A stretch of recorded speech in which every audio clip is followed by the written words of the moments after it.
By the way, hari Minggu besok Gus Imin akan debat. Kali ada pesan, ada harapan buat Gus Imin? Tuliskan di sini, nanti saya terusin ke Gus Imin. Apa harapannya, apa pesannya buat Gus Imin? Abah, Gus Imin jangan main HP terus, suruh belajar Abah. Oke, nanti saya kasih tahu. Nah, pada saat sedang di Halim, adik saya jalan kaki, jalan gitu, rupanya ada lemari yang tidak stabil jatuh dan mengenai kepalanya, dia kena lalu meninggal di tempat. Usianya 7 tahun. Itu ujian yang luar biasa bagi ibu, bagi ayah, bagi saya yang pada waktu itu masih berusia 9 tahun. Semoga yang nonton video ini dilancarkan rezekinya. Amin aja dulu.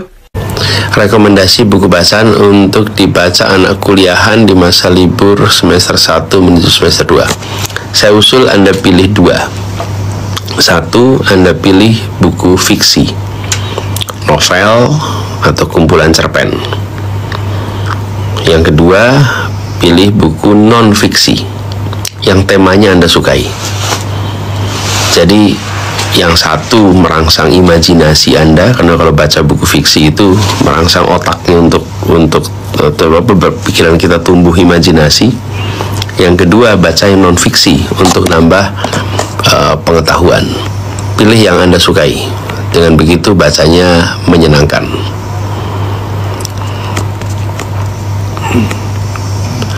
Abah ditunggu di Batam ya, insya Allah besok ketemu ya. Salam dari Abu Dhabi, salam juga ya untuk semua yang di Abu Dhabi.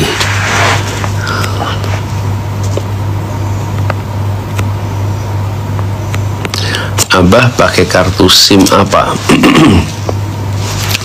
Saya pakainya Telkomsel. Abah, aku suka somai pakai saus kecap, mantep banget. Aduh, saya juga suka dari kacang goreng. Somai pakai saus kacang agak pedas, itu enaknya luar biasa. Udah gitu tahunya juga. Sayangnya sekarang udah malam, kita nggak bisa dapat itu sekarang. Abah, saya dikit lagi berhasil jadi sarjana pertama di keluarga. Wow, Masya Allah. Catatan Nana. Selamat ya Nana, jadi sarjana pertama di keluarga, jadi kebanggaan di keluarga. Insya Allah keberhasilan ini jadi awal untuk keberhasilan baru ke depan. Dan insya Allah Nana menjadi yang pertama, itu nggak ada duanya. Tidak ada sarjana pertama yang kedua kali. Pertama ya cuma 1 kali. Jadi nanti kalau ada di antara keluarga yang jadi sarjana lagi, ya itu yang kedua. Jadi pertama itu cuma 1 kali. Jadi selamat, saya juga ikut bangga. Insya Allah jadi inspirasi buat adik-adik di keluarga besar ya.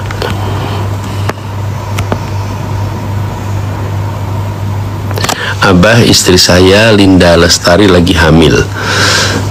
Saya minta tolong doakan nanti anak saya cerdas. Dari Seruntul, Bung Seruntul dan Linda, selamat ya. Insya Allah kehamilannya lancar, persalinannya lancar, ibu sehat, bayinya sehat. Dari mulai sekarang pastikan asupan gizinya baik, nutrisinya sehat yang baik, supaya bayi yang sedang dikandung juga akan dapat pasokan nutrisi yang baik. Lalu biasakan dari mulai sekarang ibu untuk mengatur waktu, mengatur kegiatan, bahkan mulai melakukan kebiasaan-kebiasaan seperti membiasakan buat bayinya walaupun masih dalam kandungan. Nanti insya Allah lahir anak yang sehat, anak yang seperti yang diharapkan, cerdas, berakhlak, dan bisa nantinya membanggakan orang-orang tuanya,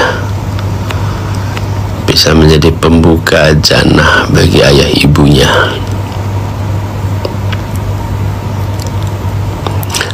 Abah punya jurus 1000 bayangan ya? Soalnya ada di mana-mana. ya, saya lagi banyak keliling soalnya dari Citemku.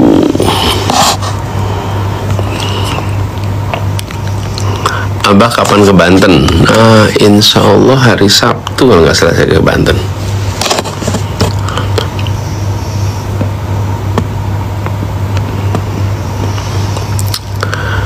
Abah pengen dinotis, apa pendapat Abah tentang fisioterapi? Salam dari Bekasi, klinik fisioterapi. Ya, fisioterapis ini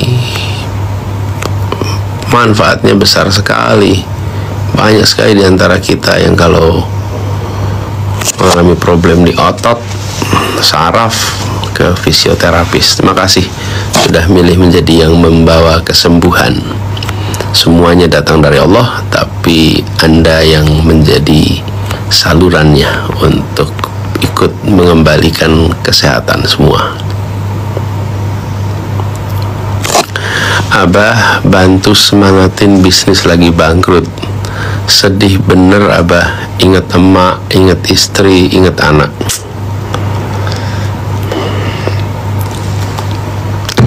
Ya, ini bukan hal yang ringan dari murid otodidak. Kebangkrutan itu pahit, kebangkrutan itu berat, dan itu bisa traumatik. Tapi jangan pernah merasa kebangkrutan itu permanen. Kebangkrutan itu peristiwa, bangkrutan itu event. Bersiaplah untuk bangkit lagi. Tengok apa yang dikerjakan kemarin yang tidak boleh diulang. Lalu ke depan yang tidak boleh diulang itu jangan diulang. Dan ingat, Anda bukan orang pertama yang bangkrut. Banyak orang mengalami kebangkrutan, bangkit lagi, dan sukses melampaui kondisi sebelum bangkrut. Jadi pandang ini sebagai satu proses menuju bangkit. Seperti anak baru belajar jalan, jatuh ya bangun lagi, jatuh ya bangun lagi. Maka bersiaplah untuk lebih baik, bikin koreksi, habis itu dan jangan terlalu sentimental. Boleh ingat sama Abah, ingat sama emak, ingat sama istri, ingat sama anak, gak apa-apa, tapi jangan dibawa perasaan terlalu jauh. Kemudian waduh, jadi segala serba berat. Saya pernah bilang, kalau ada orang lain bisa survive, maka kita juga bisa survive. If others can survive, I will survive. Ya. Oke, by the way, hari Minggu besok Gus Imin akan debat. Kali ada pesan, ada harapan buat Gus Imin. Tuliskan di sini, nanti saya terusin ke Gus Imin. Apa harapannya, apa pesannya buat Gus Imin.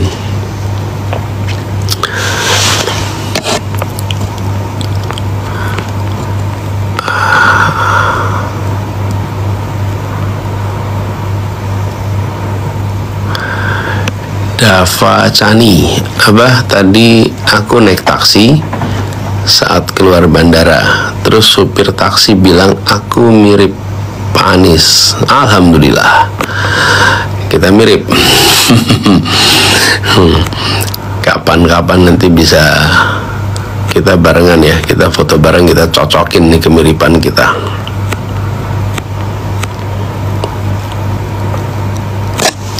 Waduh, ini baru jadi ketua BEM nih, Apois.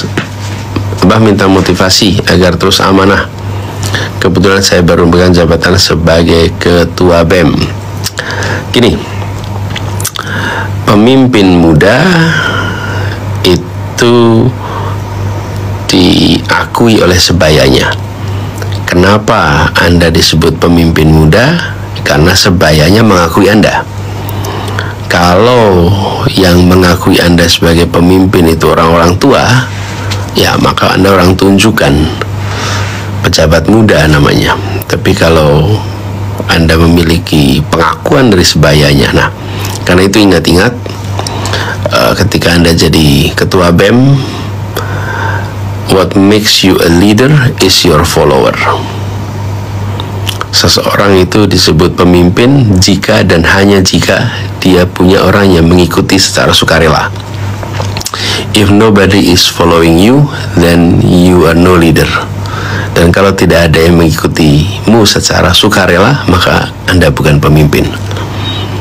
Misalnya dalam sholat nih, kalau sholat sendirian, walaupun di tempat kotaknya imam mihrab di masjid, nggak bisa disebut pemimpin, nggak bisa disebut imam.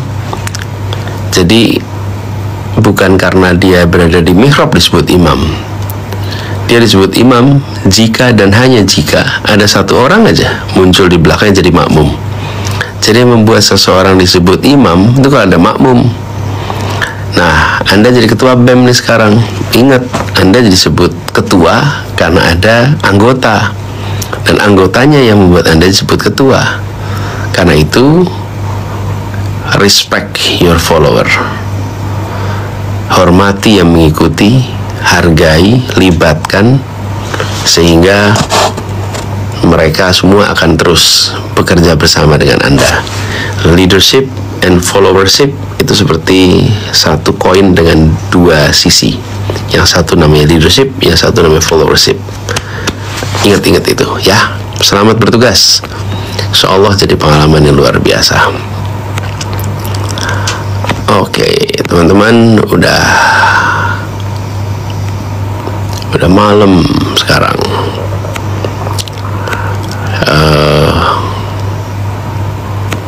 Oh ini nih, Abah Gus Imin jangan mainan HP terus, suruh belajar Abah. Oke, nanti saya kasih tahu.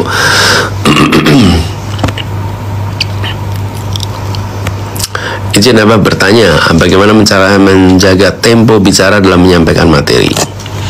Ya sambil bicara, sambil kita lihat durasi waktu. Dan itu sering-sering aja dikerjakan, nanti lama-lama terbiasa.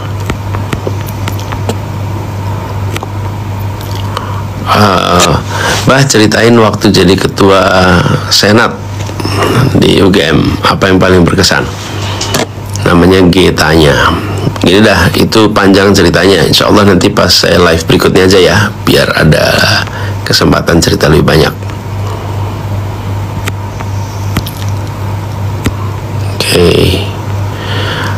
Nur Halim Tenjo 361.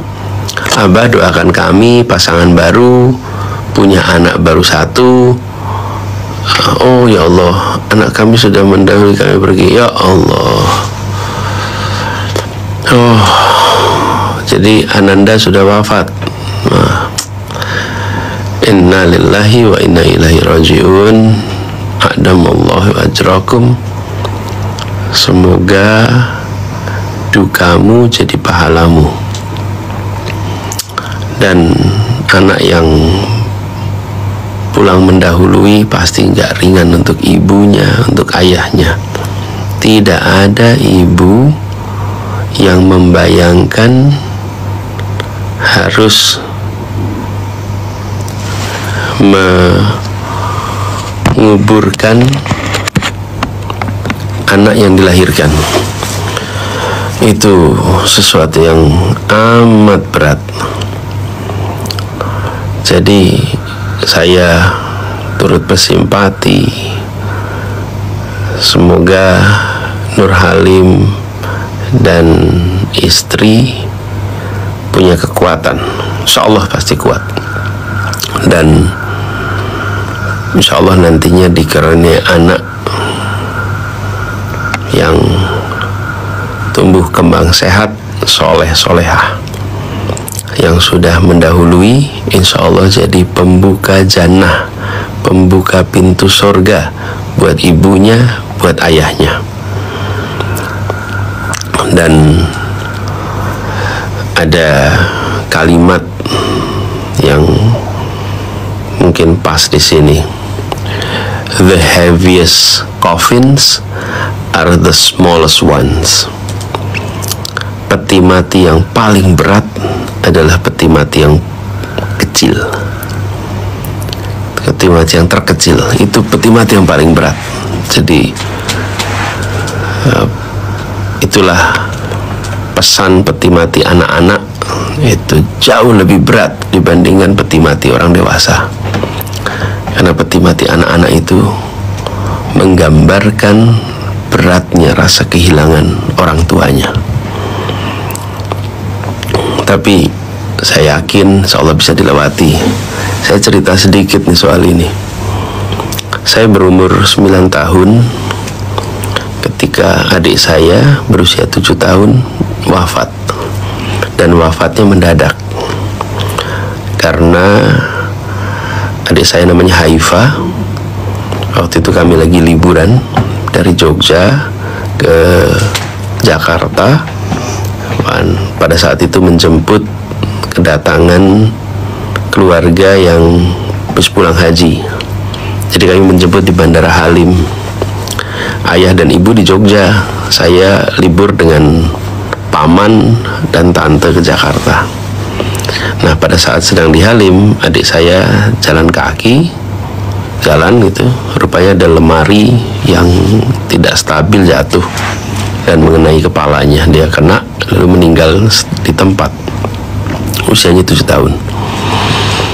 Saya keluar dari ruangan toilet, mas lihat ada darah itu di situ. Saya kaget sekali dan tapi nggak tahu kalau itu adalah adik saya, umurnya 7 tahun. Ayah ibu di Jogja, lalu anaknya meninggal di Jakarta. Itu sebuah ujian yang luar biasa bagi ibu, bagi ayah, bagi saya yang pada waktu itu masih berusia 9 tahun. Tidak ringan, tapi kita semua dibekali untuk bisa menjalani masa-masa seperti ini. Tawakal bukan hal yang ringan sama sekali. Jadi saya ingin sampaikan buat Nur Halim bahwa yang Anda jalani bukan yang ringan, tapi insya Allah Anda bisa lewati. Kami pernah mengalami, sama sekali tidak ringan, tapi kita semua menjadi lebih kuat, kita semua menjadi lebih kokoh imannya, dan dengan keyakinan bahwa anak ini ya putra pertama, anak-anak yang masih belum punya dosa, dipanggil pulang oleh Allah dalam keadaan bersih, insya Allah berada di surganya. Jadi seperti yang saya bilang tadi, insya Allah dia menjadi pembuka pintu surga untuk ayah ibunya, ya.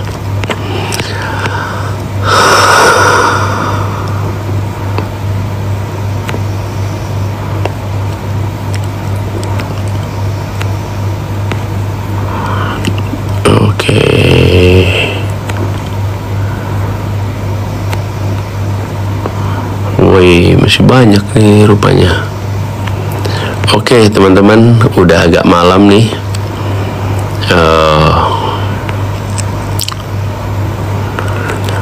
Saya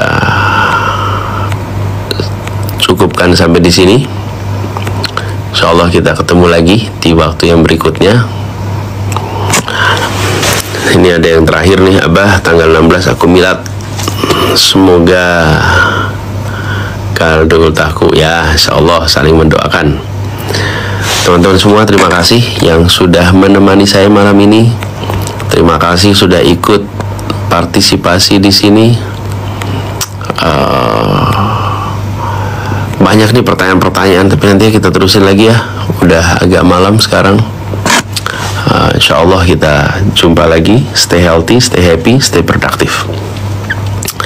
Dan pamit, saya besok berangkat ke Batam. Buat yang berada di Batam, mudah-mudahan kita bisa ketemu. Dan mudah-mudahan kalau waktu yang memungkinkan, kita bisa live lagi sebelum ikut debatnya Gus Imin hari Minggu. Gitu ya. Sekali lagi terima kasih. Salam hormat, salam hangat buat semuanya. Assalamualaikum warahmatullahi wabarakatuh. Semoga yang nonton video ini dilancarkan rezekinya. Amin aja dulu.